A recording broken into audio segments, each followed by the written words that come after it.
Now joining us to discuss this in details is Bukky Shonibare, to the Chairperson, FIJ Board of Trustees. Bukky, a very good morning to you, and thank you so much for coming on. Good morning. We'll be pressed for time, so let's just get started very quickly. Can you provide an update on Daniel Ojukwu's release and his current condition?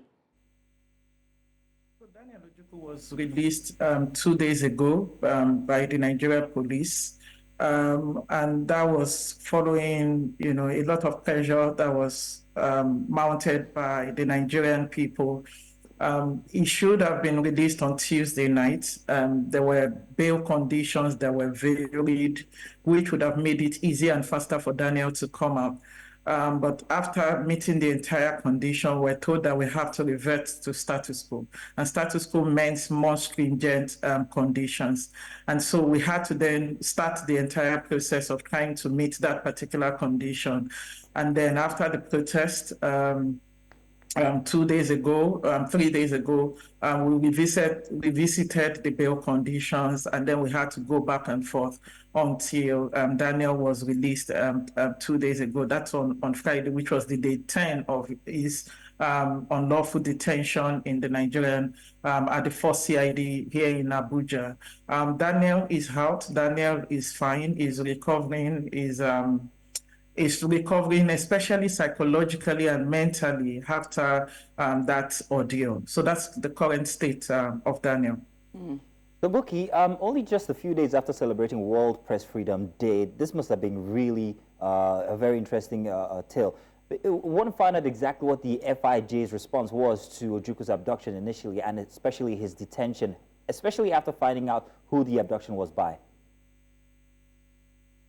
So we didn't actually even know that Daniel had been abducted by the Nigerian police. And we use the word abducted not because we want to be funny, but because that's exactly what has happened. Because when he was taken, if he had been taken, based on the procedure that has been laid down by our Administration of Criminal Justice Act, and then he's allowed to communicate with his family, it wouldn't have been a case of abduction. But the fact that we had to find out ourselves where he was, his family were not sure where he was, the employers were not sure where he was, and so as a result of that, we were, completely confused as to what to do.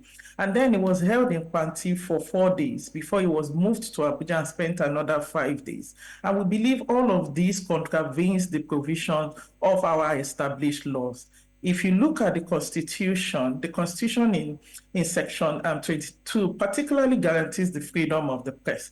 But not just that the freedom of the press is also to ensure that those information that has been gathered who goes through the normal due process, which are journalistic ethics. The fact that it is accurate, but most importantly, the fact that that journalistic piece meets the principle of truthfulness, of honesty. And in order to establish that, Daniel did his due diligence. The story was released on November 7 of 2023. Before Daniel released that particular story, what he did was to write an FOI on October 19. So it took 19 days. Daniel waited that long for 19 days for the Office of the Senior Special Assistant to the President on the SDGs to respond before going to press. And if those ethics have been met, and then there is now grievance that, a particular section of the Cybercrimes Act has been violated, the proper thing to do, as laid down by the Administration of Criminal Justice Act, particularly sections 30 and 31, is to, when you hold somebody in custody, is to make sure that he's released within, 24 hours and at most 48 hours. But what did we see?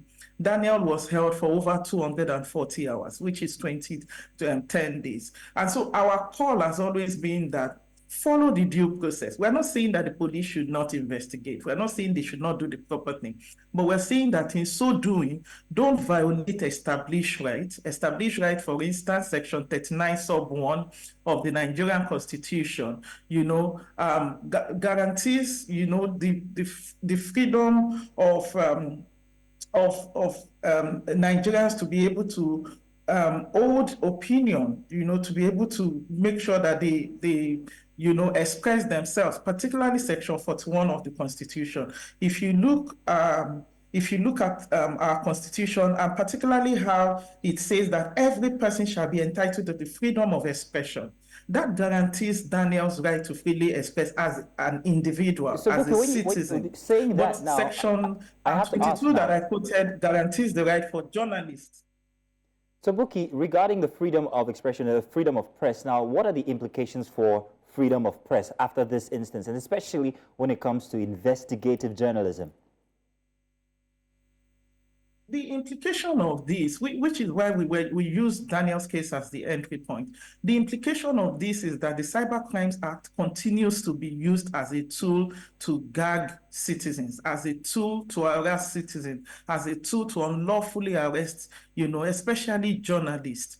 And if nothing is done, we're going to keep having this repeated cycle. In this administration alone, there has been at least 11 journalists that have been taken unlawfully, either detained, arrested. If we look at the first news editor, Mr. Shegun, the former editor, you see that the same thing has happened. And this has been happening for a long time.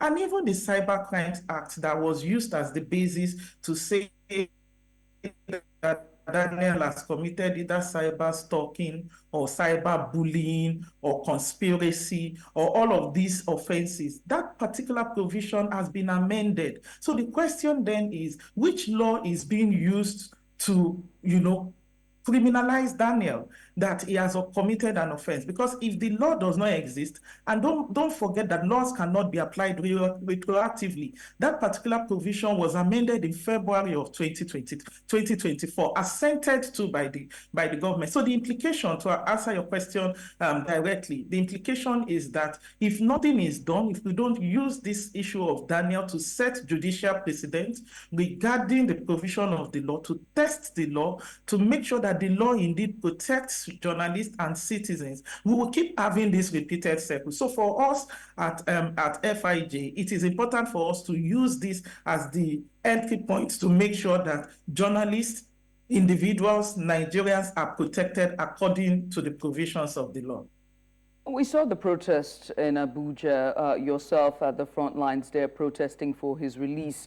I would like for you to speak on, we also saw the calls on social media as well, the attention that this received, both on, CSOs, NGOs, and even just everyday concerned Nigerians.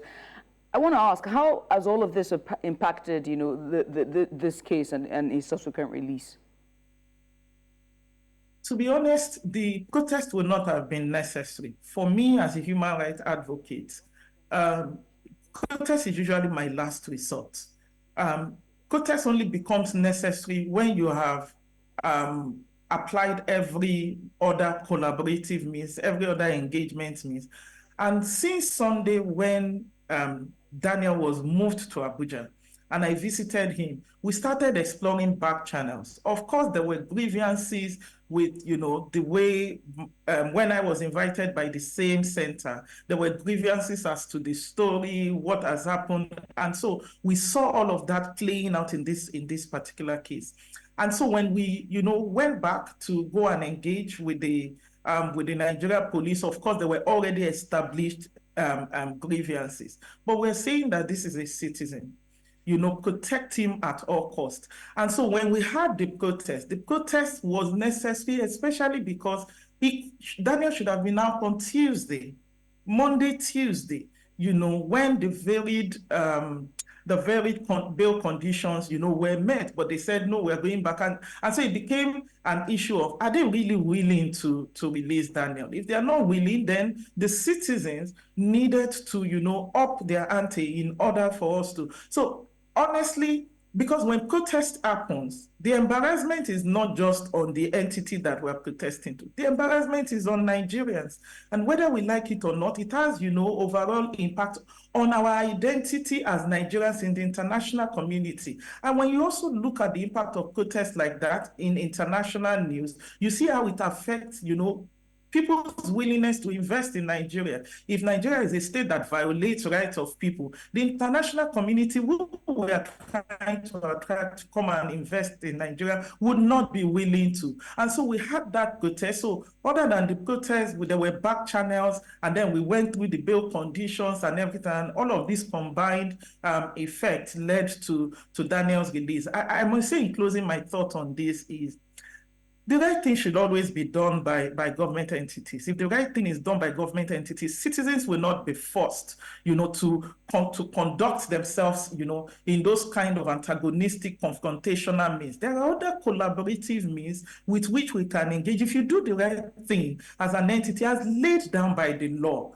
we would not have to be forced to do that. So again, this is to say that we owe. Somebody made a comment to me on Twitter and said that the Nigerian police has been doing this, they will continue to do this. And we hope that this Daniel's case will be the last of not following the proper procedure when investigation is being conducted.